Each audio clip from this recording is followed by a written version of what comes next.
Sa palagay mo, ano yung magiging mukha ng mundo natin in the year 2030?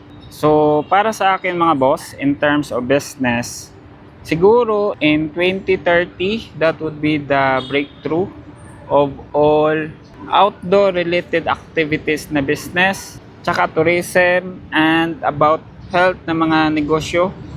If your business right now is doing great, so asahan nyo po na magdodoble yan in the coming 2030. So ngayon po, kung napapansin nyo po, very progressive po yung growth ng AI.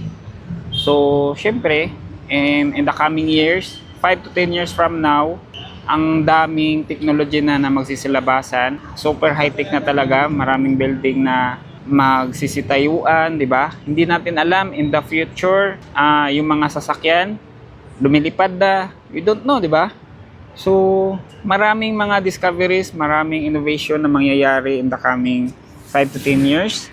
Because of that, kumbaga, umay na yung mga tao. And isa sa rason bakit magbo-boom yung mga nasabi kong mga negosyo ay yung mga tao kasi maghahanap yan ng outlet, and then maghahanap sila ng ibang adventure, ibang way to express their stress, their feelings.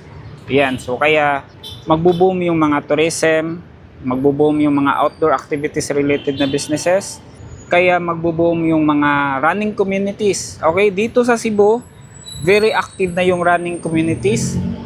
So kaya if your business is in that niche, in that industry, nasa nasa magandang position ka po.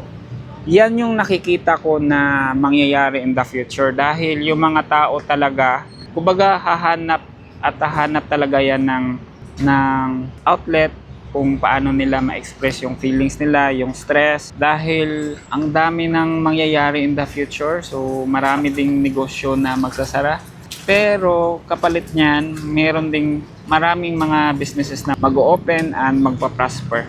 So ikaw boss, ano kaya yung mukha ng 2030 in the future? Comment ka po sa baba. See you on my next vlog mga boss. Bye bye!